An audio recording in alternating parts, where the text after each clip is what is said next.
Оптимистички податоци. Од 9 август до денес нема нов детектиран случај во Драчево, кој беше најголемото жариште на западно-нилска треска. Според здравствените власти, пикот е поминат, но предпазливоста останува. Значително поголемиот број случаи годинава во однос на истиот период лани.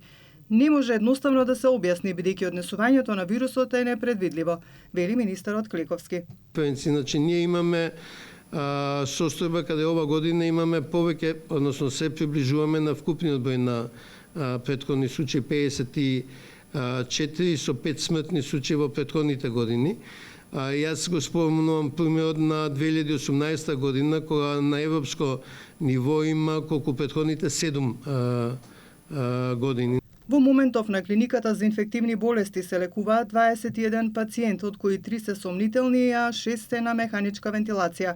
До сега се регистрирани 53 случаи на западно-нилска треска, кои прележале или се сомнителни на вирусот. Од овој вкупен број на 53, 52 се со нервно-инвазивна форма, еден е без нервно-инвазивна форма и тој е меѓу тие што се сметат за излекувани и отпуштени.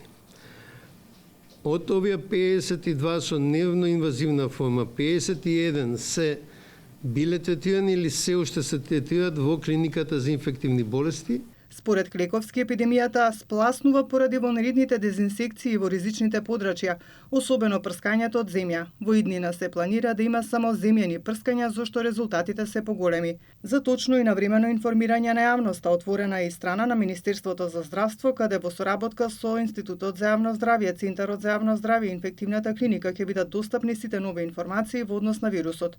До лекарите се апелира за пациентите кои примаат имунотерапија да се детектира болеста со повеќе теста, бидејќи може да се случи да се покаже дека се негативни на вирусот. Остануваат препораките до граѓаните да се заштитат од комарците и доколку почувствуваат симптоми на вирусот, веднаш да се јават кај својот матичен лекар.